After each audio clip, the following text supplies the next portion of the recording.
Greetings. In this video, we will be reviewing the different styles of chanting the Gayatri mantra as per the Rig Veda.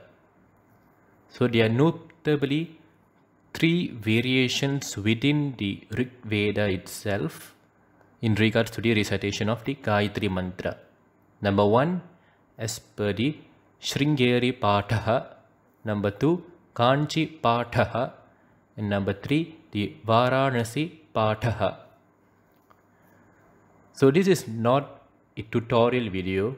If at all you want to learn the Gayatri mantra, I would suggest you to use the Yajur Taittiriya Shakha version from the Yajur Veda, which you can find in the descriptions below. This is because the Rig Veda has a unique style of rendering the swaras, and unless you are familiar with them, it may be a little bit difficult to grasp the Rig Vedic styles. Nevertheless, I'm just going to go through a brief review on the recitation of the Gayatri as per the Rig Veda. So just to start off, the pronunciation rules. So those who can already read the Devanagari script would not have any problem. Now my concern is in regards to those who are using the Roman text here. Now this is what we call the IAST script. So this is a modified Roman script used to represent all the Vedic sounds. Number one, the rule number one, wherever you see the alphabet H without a dot below it, right, after a consonant, that means that the particular word or sound have to be pronounced with a force.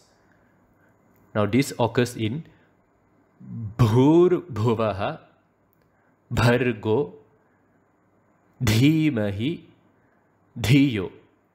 So note how I give a force in this recitation. So it should not be Bhur Bhuvaha. It should be Bhur Bhuvaha. Bhargo and not Bhargo. Dhimahi, not Dhimahi. Dhiyo, not Dhiyo. On the contrary, Devasya should be pronounced without the force because you do not find a H after the alphabet D in Devasya. So pronouncing Devasya as Devasya is wrong. It should be Devasya without the force. Rule number two, the N in Varenyam has a full stop below or a dot below. This indicates a retroflex sound. Now what you have to do here is, you have to pronounce the N in Varenyam by having your tongue touch the roof of the mouth, the hard palate to be precise. So it should sound as Varenyam. It is a na sound, not na. If you find yourself positioning the tongue at the teeth region when you say Varenyam, then that is wrong. The tongue should be touching the roof of the mouth when you are pronouncing the N in Varenyam. Varenyam. You can find a little bit of a pressurized pronunciation there. And rule number three is in regards to the Visarga. Now this is denoted by the alphabet H with a dot below. This is an expiration given during the pronunciation of a particular word. For example, in Bhuvaha, the Ha at the ending is the Visarga. So the Visarga is subjected to modification when we pronounce it as influenced by the sound that follows it after. So in the case of Gayatri, we find two Visarga rules that we have to apply.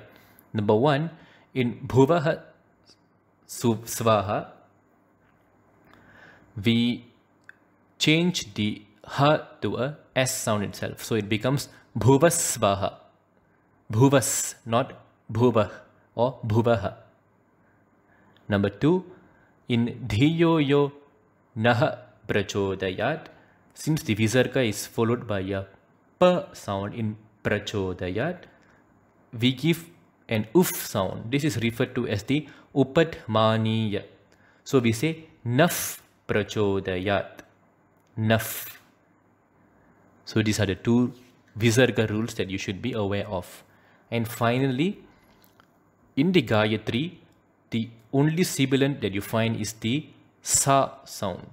So you only use sa in svaha, savitur and devasya. Saying devasya is wrong. Similarly, shavitur is wrong, shvaha is wrong. Make sure that you say sa, svaha, savitur, devasya. Now that we have gone through the pronunciation rules, let us just touch up on the intonations. So if you find a vertical line above the alphabet, it indicates a high swara, which is the svarita. So for example, bhur bhuvasvaha. You note how I brought the svaha, the vaha in a high pitch. Next, a horizontal line below an alphabet or a syllable indicates a low pitch, what we refer to as the anudata.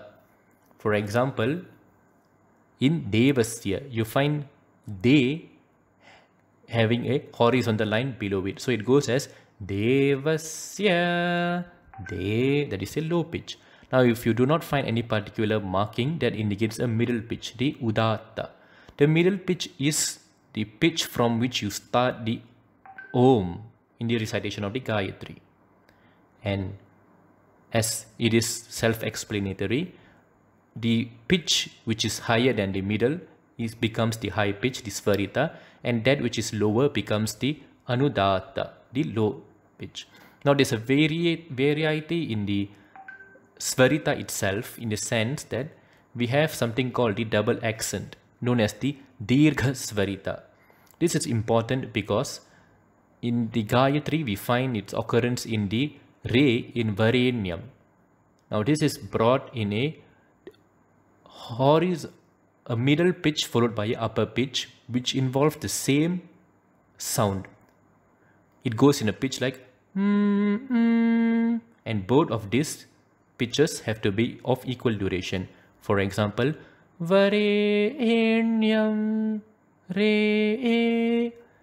Now this is not crudely represented by the Rig Veda because the swaras themselves are pronounced differently in the Rig Veda as in comparison to the Yajur style, and this may be confusing. So let us look at the unique ways of recitation. Starting off with the Shringeri Pataha, Atha Rig Vede Gayatri Mantraha Shringeri Pataha. Om Bhurbhuvasvaha Tatsaviturvarenyam Bhargo Devasya Dhimahi Dhiyo Yo Naf Prachodayat. Next, the Kanchi Pataha. Atha Rig Vede Gayatri Mantraha Kanchi Pataha. Om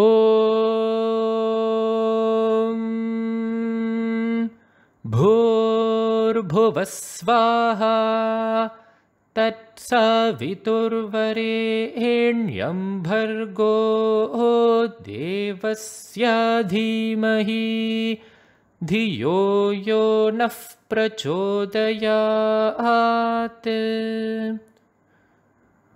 And lastly, the Varanasi Pataha. Atha Rig Vede Gayatri Mantraha Varanasi Pataha. Om Bhurbhuvasvaha Tatsaviturvarenyam Bhargo Devasya Dhimahi Dhiyo yo naf prachodayate. Now, notably, we notice that in the Yajur Veda, we say Suvaha, while in the Rig Veda, we use Svaha.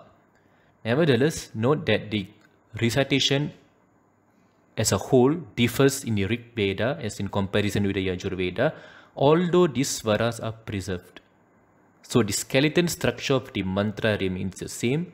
It is just that the way you recite is different. But in real, at the essence, they are no different. The effect conferred by these various styles of recitation is the same. If you have a deeper insight on the signs of the sounds and the swaras, you will notice that they are no different from one another. Thank you for watching.